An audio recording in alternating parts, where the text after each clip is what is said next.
Hey there, it's Dorleen. Welcome to my channel and my creative life. I'm working on a layout with Tara and the Rainbow Crush Instagram / YouTube hop. So I can't, it's probably pretty obvious. I probably don't need to tell you, but the color for April is yellow. And I am going to be using these products from 49 in Market, which have these gorgeous vintage, just really pretty yellows and flowers, and everything about it is beautiful. So I am going to use this. I'm taking my time because I'm not sure which one of these beautiful pieces of paper I'm going to use. I end up using this one here because I really like that one daffodil over there on that left side, and just the vintage look, kind of like a grungy look too, of the base page. Now this paper is really thick, so I'm going to just use this as my layout base, and a lot of the embellishments are not needed because it's so pretty. So it's kind of nice to start off with a paper like this because it's kind of doing a lot of work for you. So I am scrapbooking pictures of our precious Gracie. These are her final moments before we had to put her to sleep in 2023. And this was January 1st. I know, terrible way to start a new year. Believe me, it was awful. I'm kind of surprised that I'm getting through this. But I'm going through just different rub-ons. There's some washi tape strips, which I have never used before, folks. And they're actually pretty cool and definitely convenient to carry with you. Although this is just in my craft room. But if I was going to a crop, that would be very convenient. So I thought I was going to stick with flowers. And then I really like the kind of paint blobs with words on it. It's on the other side of that. I was thinking butterflies at first, but there are a few butterflies, but that wasn't my main focus. There's also some die cuts that I have over there on the left. Now the set that I have is the Sage set, which Sage is green. I didn't want to use green because I'm really just kind of concentrating on the yellow. Now I know with the color challenge, it doesn't necessarily mean we have to do all things yellow, but I kind of felt like I wanted to keep it that way since technically the photos don't have anything yellow in them. I didn't want to add another color because I do not want to make this festive. And I just thought, I have these yellow and yellow tones and I'm just going to use them. So putting the rub-ons on was super easy. I was so happy with this product. And again, I've had these for a while. I was gifted this set. It's gorgeous. And I don't know why I've never used it because, again, gorgeous, easy to use, really pretty. Probably because I don't use a lot of vintage layouts and things, but, I need to kind of change my mind. So I pulled out the Sweet Girl part and I really want to use it. I don't like that bright pink bow, but you'll see later that I end up cutting it off. And then with all these little die cuts and stuff. So I thought, look, this is an envelope right here. I'm going to put it in that right-hand corner because I'm going to make that a pocket so I can tuck in the journaling because it's going to be pretty tough and pretty sentimental about what, we had to do. This is our first and only family pet.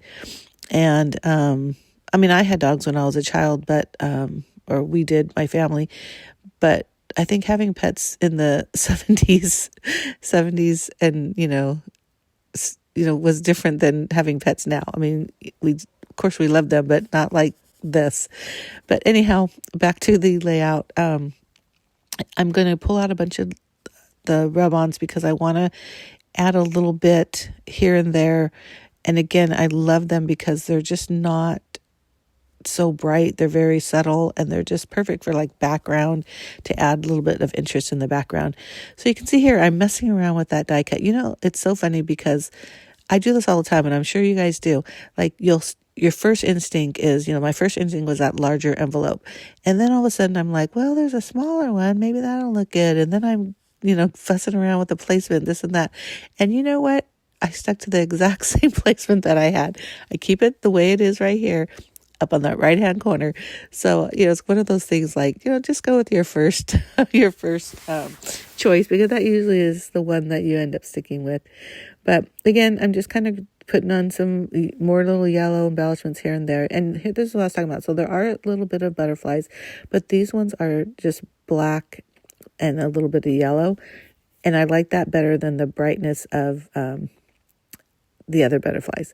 Okay, so I'm going to stick down this pocket or this die to make a pocket. Now this is what I'm going to do here. So I had seen somewhere where they made a pocket and then they put just a little slice of cardstock or any kind of paper really, and it kind of right on top of the adhesive. And the reason why is so when you tuck in your piece of paper or whatever it is you're tucking in that pocket, it's not going to get caught up on the adhesive at the bottom.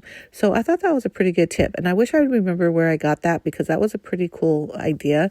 So I did that there because I have done that before where I've done pockets and then the adhesive kind of gets stuck in that bottom part. You got to kind of yank it to get it out. Whatever. It's not going to happen this time.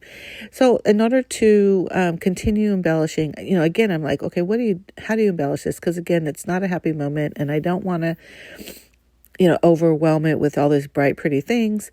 Well, then I remembered I had this dog sympathy stamp set, and that's what I'm going to use to kind of stamp around. I used the paddle brush and some yellow ink to add a little bit of color there before I stamped down the sentiment. And I also tested it on a piece of paper first because it's been a while since I've used this stamp set and I couldn't remember like exactly if it stamped really clean or if it was crooked, those kind of things. Look at if it's crooked, I guess I'm not too worried about it because I realize that envelope is crooked on top and I adhere the photos using my T-square ruler. I don't even know why because everything else is crooked, but whatever. So I'm stamping another one here on the left. Now look at what I'm doing. I'm going to do some generational stamping, and that means basically the first solid impression is the first impression, generation, and everything after that is like second, third, fourth, fifth, whatever generations. And I really like the way that looked because it just gives like this shadow kind of effect, also kind of a grungy look or a distressed look. And I think it kind of flows with the papers and the rub-ons that I chose. I'm doing the same thing over here, just very lightly on the other generational stamping and just moving it along so it even goes underneath the photo so it just kind of flows.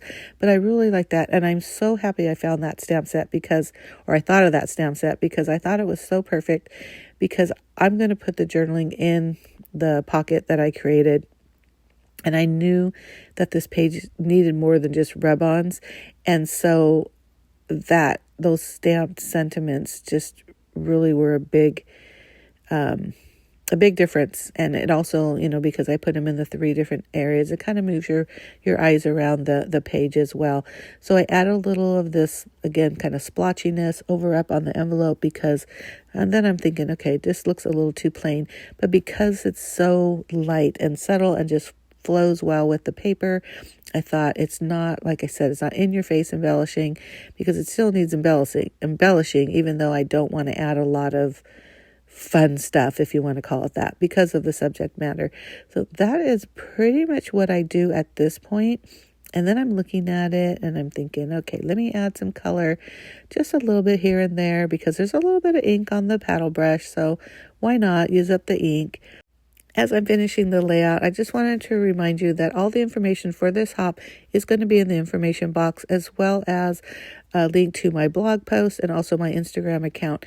Now, this is a really good hop to join, especially when you want to just dig in and kind of stretch yourself, but not overly stretch yourself, right? Because you don't want to make it so hard. We're still trying to enjoy our time scrapbooking. So I'm pretty much done at this point. If you like this video, please give me a thumbs up. Make sure you hit that subscribe button below. I do post at least 2 videos a week. One is always scrapbooking, and the other is whatever it is I am creating in the Command Center.